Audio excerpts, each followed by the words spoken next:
वक्त हम मौजूद है मुंबई के सी वार्ड में, जहां पर सावन के मौसम में, सावन के रिमझिम मौसम में कजरी की एक फुहार लेके आए हैं उत्तर भारतीय महासंघ द्वारा यहाँ पर, जो कि कई वर्षों से आज मुंबई जैसे शहर में जो उत्तर भारतीय कहीं ना कहीं मुंबई के अहम रोल बिताने में यहाँ पर काम करता हुआ नजर आता है। उसी को देखते हुए यहाँ पर एक फुहार का जो कार्यक्रम है रिमझिम कजरी का, वो आयोजन किया गया। आइए हम यहाँ के जो आयोजक हैं उनसे बात करेंगे किस तरीके से जो मुंबई में इस तरह के कार्यक्रम। महाराष्ट्र के पूर्व कैबिनेट मंत्री राज पुरोहित जी, हम उनसे बात करें। सर, आज उत्तर भारतीय भाषी महासंघ द्वारा यहाँ पे जो कार्यक्रम का आयोजन किया गया है, सर उसके बारे में आप क्या कहना चाहेंगे? बहुत सुंदर कार्यक्रम किया है।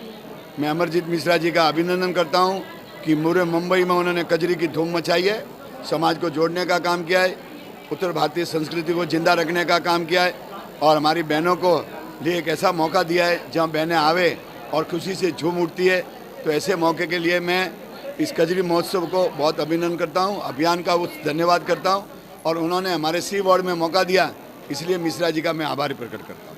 सर, जैसे आपने अभी चंद मिनटों पहले ही कहा कि बीएमसी में बीजेपी का महापौर होगा या तो बीजेपी की सरकार होगी, सर कितना खरा उतरेंगे आप आने वाले? हाँ, हमारा जो कार्यकर्ता है वो झूम रहे हैं। सरकार आ चुकी है, महानगर पालिका में मंगल प्रभात जी, आशीष शेलार जी और देवेंद्र जी के नेतृत्व में भारतीय जनता पार्टी की सरकार बनेगी और लोगों का हित होगा, लोगों के काम होंगे, लोगों के आंसू पोंछे जाएंगे और गरीबों को न्याय मिलेगा। लेकिन सर, दो पहिए की सरकार जो आज मुख्यमंत्री हमारे एकनाथ शिंदे जी भी हैं और देवेंद्र फडणवीस, अब दो पहिए की कहाँ रह गई?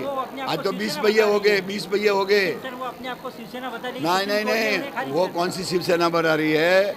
लोगों की सेवा करने की शिवसेना बता रही है, लोगों की भावनाओं को प्रकट करने की शिवसेना बना रही है।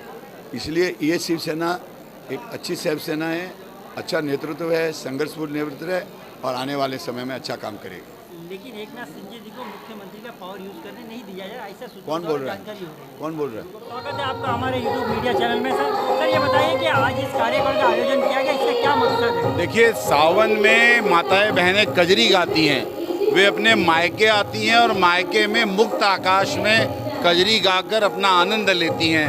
अपने ससुराल के रोज़मर्रा के जीवन से बाहर आकर अपने बचपने को याद करती हैं अपने माता पिता के साथ। मुंबई शहर में बहुत दूर दूर से आई माताएं बहनें हैं, उनको हम उनका मायका उपलब्ध कराते हैं और कजरी महोत्सव के माध्यम से उनको ये अवसर देते हैं कि वो मुक्त आकाश में रह सके।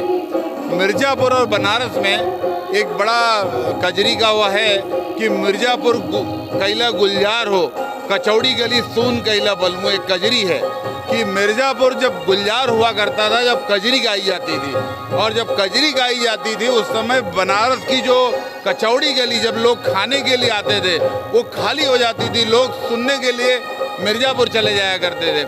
ऐसा कजरी की कशिश थी। और पारंपरिक गीतों में एक प्यार है, मनुहार है, पति पत्नी के बीच में जो एक सौहार्द का वातावरण है वो होता है। पत्नी अपने पति से कहती है कि पिया मेहंदी लिया द मोती झील से, जाय के साइकिल से ना। अपना ये आग्रह आज के ज़माने में कोई पत्नी अपने पति से नहीं कर सकती, लेकिन उस ज़माने में था।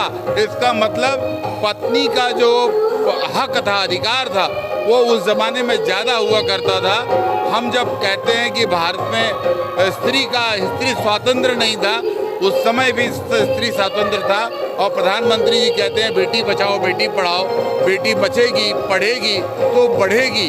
और इसलिए उसी को जोड़कर हमने आज कजरी महोत्सव का आयोजन किया है, जिसमें राज पुरोहित जी, प्रेम पांडे जी, हमारे मनोज सिंह जी, नथुलाल चौरसिया जी, इन लोगों ने बड़ा एक आयोजन करके माताओं बहनों के अवसर दिया। कितना सालों से आप इस कार्यक्रम का आयोजन? ये 17 वर्षों से मुंबई शहर के विभिन्न हिस्सों में होता है और मुंबापुरी में भी इस तरह का आयोजन होता रहता है। तो ये पर्टिकुलर इसी महीने में इस कार्यक्रम, सावन के महीने में कजरी गाने की परंपरा है। आप क्या कहना चाहेंगे इस कार्यक्रम के आयोजन के बारे में? ये कजरी महोत्सव का जो आयोजन हमारे महाराष्ट्र में और मुंबई में हो रहा है, अमरजीत भैया जी का बहुत बड़ा योगदान है और हम लोग कजरी महोत्सव को आज गांव के याद दिलाती है। आज इन्हीं का देन है कि पूरा बम्बई में कजरी महोत्सव परंपरागत 20 सालों से हर समझिए शहर में मनाया जा रहा है। और अमरजीत भैया ने ये गांव का जो तरोताजगी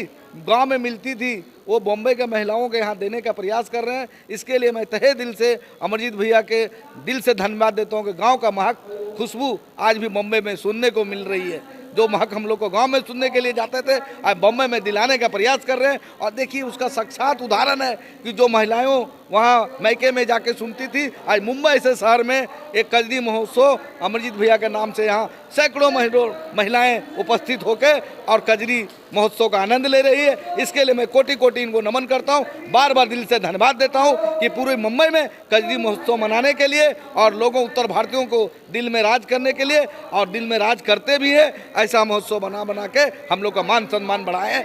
इसके लिए मैं नमन करता हूँ, प्रणाम करता हूँ। अमरजीत भैया को पूरा मुंबई में जय जयकार हो और कजरी महोत्सव हम लोग को आभार प्रकट करते हैं कि पिछले 17-18 वर्षों से जो लोग प्रदेश में आकर के इस आयोजन को भूल जाते थे, इन्होंने फिर से उस गांव के माहौल को, उस कजरी के महोत्सव को जिंदा रखा है। इसके लिए अमरजीत भाई धन्यवाद के